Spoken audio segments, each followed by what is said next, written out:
Fala galera, beleza? Aqui Tafarel, Lousada, divisão de palco. Queria relatar um pouquinho aqui pra vocês um episódio que aconteceu uns anos atrás com a minha banda, né? Nós fomos fazer um evento, era bem distante da onde nós morávamos. E naquela ocasião a gente, com pouquíssima estrutura, né? Basicamente, como a grande maioria dependia aí de carro do pai, do vocalista, do amigo. E aí eu lembro que nós fomos, só tinha um carro, né? E eram 6 integrantes na banda. E aí nós chegamos para tocar, né? Era basicamente em Magé, era um evento que nós fomos contratados, no qual a gente basicamente nem conhecia o contratante. Mas beleza, né? Aquela coisa de banda inicial, né? E a gente, onde tinha oportunidade, a gente ia mostrar o nosso som. E foi feito esse contato, né? E fomos para lá tocar. Boa parte da banda foi basicamente de ônibus e o vocal com o pai e a mãe e os instrumentos no carro, que era a única situação que dava pra gente chegar até o evento. E aí, na verdade, assim, eu vou contar um pouquinho do que aconteceu, que foi uma situação bem engraçada e cômica. Nós fomos tocar no evento, né? E basicamente a gente tava dependendo daquela grana que foi combinado, né? Que foi fechado pra gente também retornar, né? Ou de repente alugar alguma coisa pra voltar.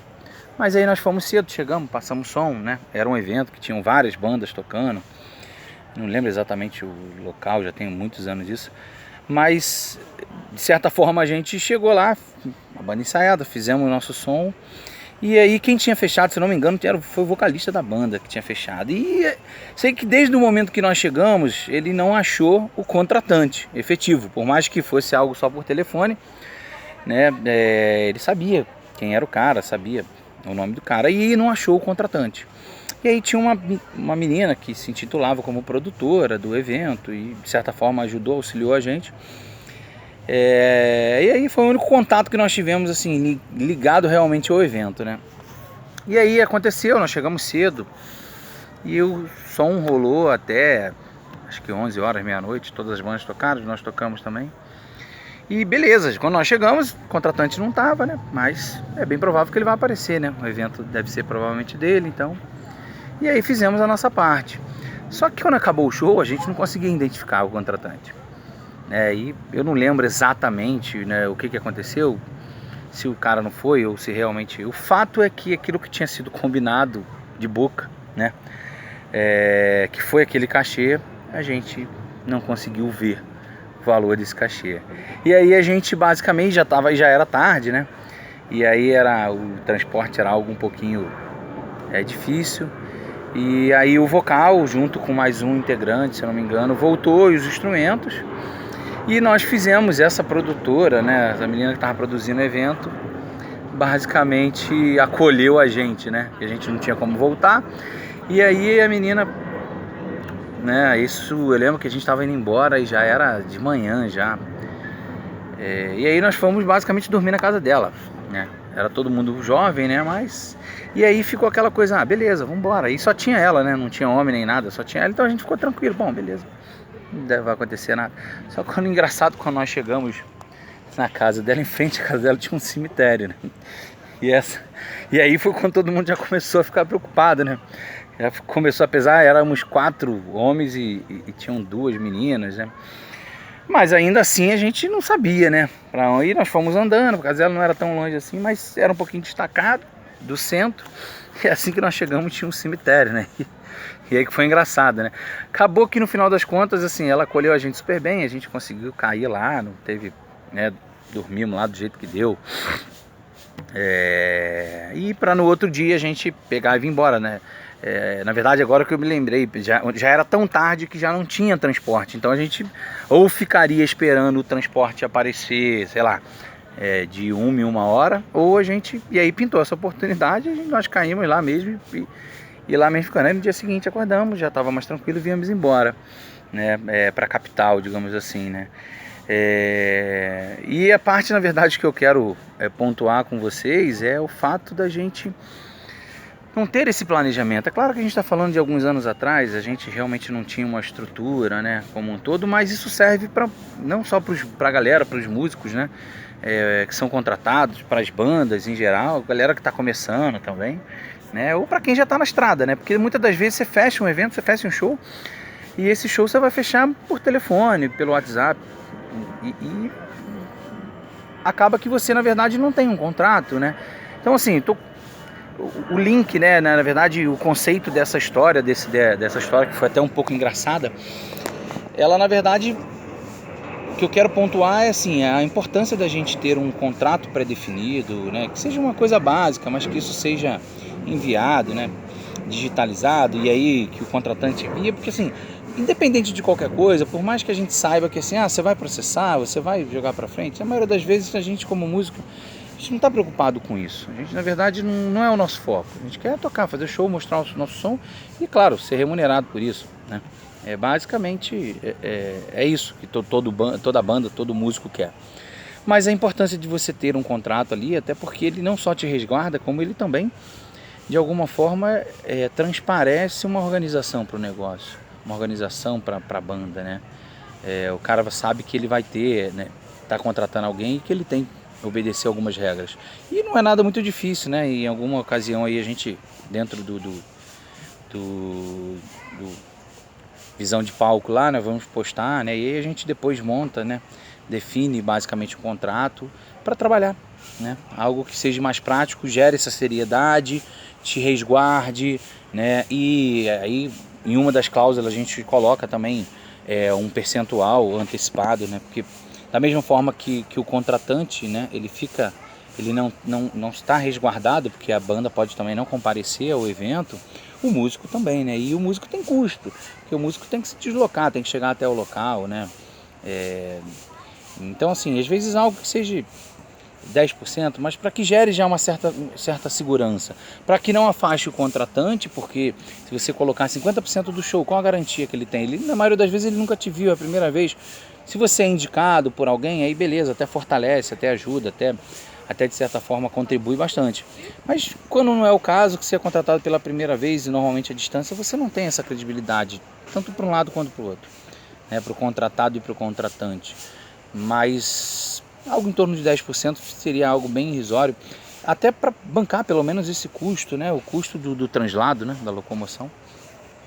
Isso já seria uma coisa que pelo menos geraria uma certa seriedade para o contratante e iria te calçar pelo menos de evitar esse custo e saber, né, se o cara está te pagando que seja 10%, ele entende que você vai estar no evento dele, né, e para pagar o restante, e você também entende que está trabalhando com um produtor, alguém com uma certa seriedade, né, para evitar esse tipo, assim, foi cômico, foi engraçado, né, depois, assim, a gente conta isso já há algum tempo e se torna engraçado, né, pra galera.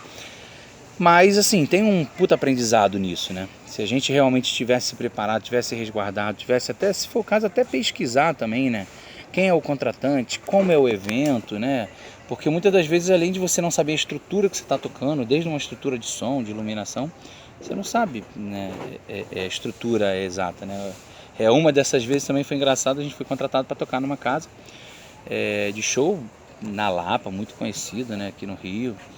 E, pô, bacana, legal, né? Só que quando nós chegamos lá, a casa era uma casa de swing, né? Porém, não estava tendo esse evento no dia, né?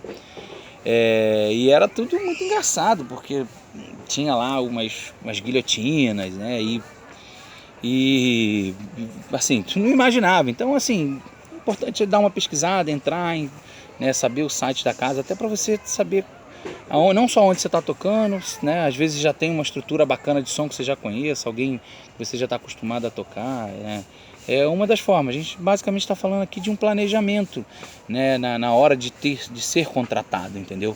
Esse planejamento de você conhecer o contratante, essa seria uma delas, e você conhecer a casa onde você vai tocar, pegar o contato, por exemplo, do próprio técnico de som, porque na maioria das vezes você chega lá e você chega com uma banda que você tem 2 guitarras, um contrabaixo, um teclado, 3, 4 vocais, né, vocal e back.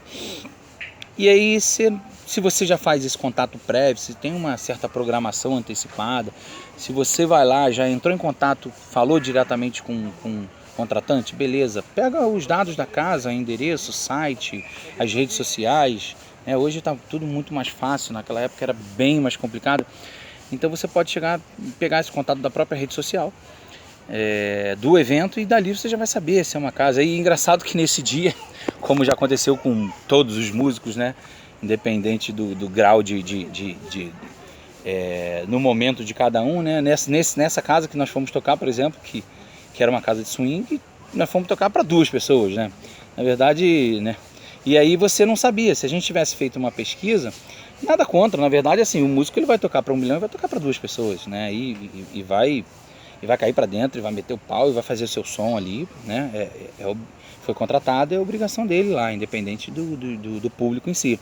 Mas se a gente tivesse, de certa forma, feito uma pesquisa, né, entendido um pouquinho, a gente chegava pelo menos preparado, né, saberia que beleza, nós vamos tocar numa casa assim, XYZ, de uma forma que aí você vai estar mais tranquilo. Quem é o técnico de som? Já falei com o técnico de som, tem, não tem, né? O que precisa? Porque na maioria das vezes você até tem, né? Às vezes você tem um cubo de baixo e para evitar estresse você aproveita e leva. Então assim, se você já faz esse contato, né? Falou com o contratante, pesquisou a casa, né? Pesquisou o local onde você vai tocar, entrou em contato com o técnico de som, né? E pelo menos essas 3 dicas são importantes. Se forem shows um pouco maiores, aí beleza, vai ter o cara da iluminação. De repente algumas bandas até já tem isso e aí podem levar para dar uma melhorada no visual, né?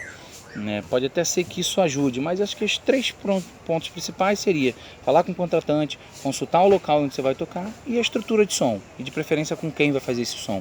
Que aí o cara vai saber, já vai saber teu estilo, já vai saber quantos instrumentos você tem. A gente já cansou de fazer som, de chegar lá, você tinha aí microfonar a bateria inteira, e aí você tinha ali pelo menos mais 2 ou 3 backing vocal e o cara não tinha microfone, ou cabo, ou pedestal. Né, umas coisas básicas assim, se você já fez esse contato prévio, você prepara até o próprio técnico de som. E aí para ele, né, beleza, o cara leva, né, e aí você já sai preparado. Eu tô aqui nesse final de semana, na verdade, tô aqui no Pão de Açúcar, vim com a família, né, é uma data bem comemorativa, Dia das Crianças, e aí eu tô aproveitando esse momento para gravar essa sacada, esse videozinho para vocês. Tenho certeza que eu tô falando aqui não é novidade para ninguém, mas na maioria das vezes a gente esquece de fazer isso. A gente esquece desses pequenos detalhes. Fecha o show, beleza, marca o dia, coloca na tua agenda, chega lá no show, e quando você chegar lá, você não sabe que casa você está contratando, se o contratante vai estar lá, que nesse caso, por exemplo, nós tocamos e não recebemos, a gente não achou o cara até hoje. Engraçado que assim, não se teve mais contato com ele. E aí depois que você foi ver, porque assim, não tinha só a gente, tinha outras bandas, era basicamente como se fosse um festival. E o cara, pelo que eu entendi, o cara não acertou com ninguém, entendeu? Não sei se ele teve demanda lá na casa de show dele, tinha público, né? Tinha outras bandas também, mas o fato é que a gente não conseguiu identificar esse cara aí, nem sabia para onde ir, né? Até hoje a gente não sabe o paradeiro dele. Ficou-se a história, ficou-se o show, e ficou um aprendizado, né? Então assim, que fique essa dica aí, vamos lá, pelo menos assim, conheça o contratante, tem os dados dele, né? Estipule, já tem um contrato, né? Esse contrato vai enviar para o cara para gerar sociedade, pelo menos essa seriedade, e aí ele assina isso, né? Escaneia, te manda por foto, basicamente você tem um documento. Mas que não é a sua intenção, mas já o primeiro ponto disso já te gera uma baita credibilidade para a banda. O cara tá falando assim, pô, nesse evento, por exemplo, tinham várias outras bandas. Então assim, a banda que se preparou um pouco mais para esse lado off, show, né? Porque assim, se preparar para o show não é só chegar, ensaiar, tocar, fazer um puta show. Você tem que ter essa parte do off ali, né? Essa parte dessa organização. E uma delas é isso, saber quem é o contratante, né? Entender, ter uma referência desse camarada, pelo menos, e hoje está tudo muito fácil. Pega as redes sociais dele, pega o Instagram, pega o Facebook, identifica esse cara, pega a informação também da casa de show, vai lá, pesquisa também nessas mídias, né? Envia o contrato para ele, ele assina, manda, coloca o valor, estipula ali que seja 10%, envia os dados bancários e o cara vai lá e faz esse depósito. Feito isso, você já cria uma certa seriedade. Porque, por exemplo, nesse dia tinham várias outras bandas. Se o cara, por exemplo, envia um contrato e ele assina, ele vai, opa, eu tô tocando aqui com 3, 4, 5 bandas, mas assim, só uma banda, de certa forma, tem isso organizado, né? O cara vai entender que ele está trabalhando com uma banda um pouquinho mais séria, né? Embora às vezes até não pareça, mas gera uma grande seriedade para o negócio. E isso faz com que valorize o seu show.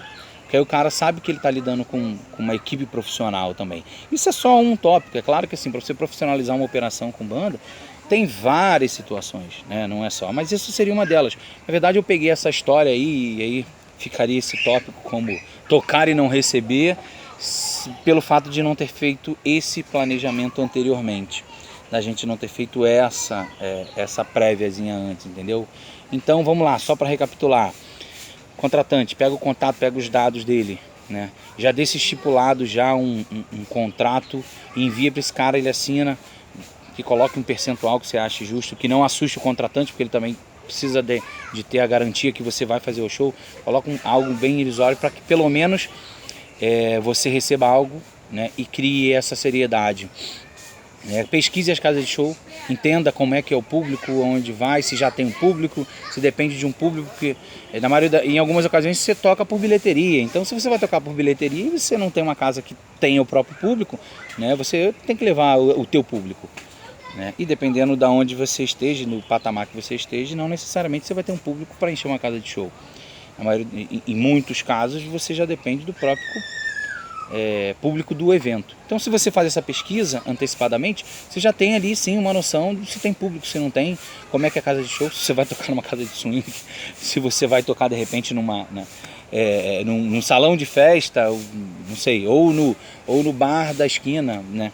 Esse dia eu tava conversando com um amigo músico e ele falou assim, pô, fechei um show, mas cara, eu nem me liguei, depois que eu fechei o show, passei o preço, eu não sei onde não sei como é que é a estrutura, não sei se é um barzinho de esquina, não sei se é uma casa de show, não sei se é uma boate, isso é importante, né? Até porque assim, nessas ocasiões, ele por exemplo, leva bateria, não leva bateria, eu vou na operação acústica, então se ele faz uma pesquisa prévia, ele já teria essas respostas, não ficaria dependendo dele, né? Então assim, isso é meio que natural, entendeu? Então aí fica essa dica, acho que pelo menos esses 3 pontos ali, saiba do contratante, envie o contrato, pesquise a casa de show, até para você preparar bem o seu show, beleza? Fica aqui a dica, tá? Tafarel Lousada no Visão de Palco, espero que vocês vão pintar várias outras dicas, várias outras sacadas, né, que eu vou estar divulgando aí para vocês. E aqui é só para mostrar um pouquinho do visual aí, como a gente tem que valorizar também a nossa terrinha, né? Falam muito do Brasil, falam muito do Rio de Janeiro, mas em termos de beleza natural, tá do nosso lado e às vezes a gente não dá a devida importância. Tamo junto. Valeu, um abraço, galera.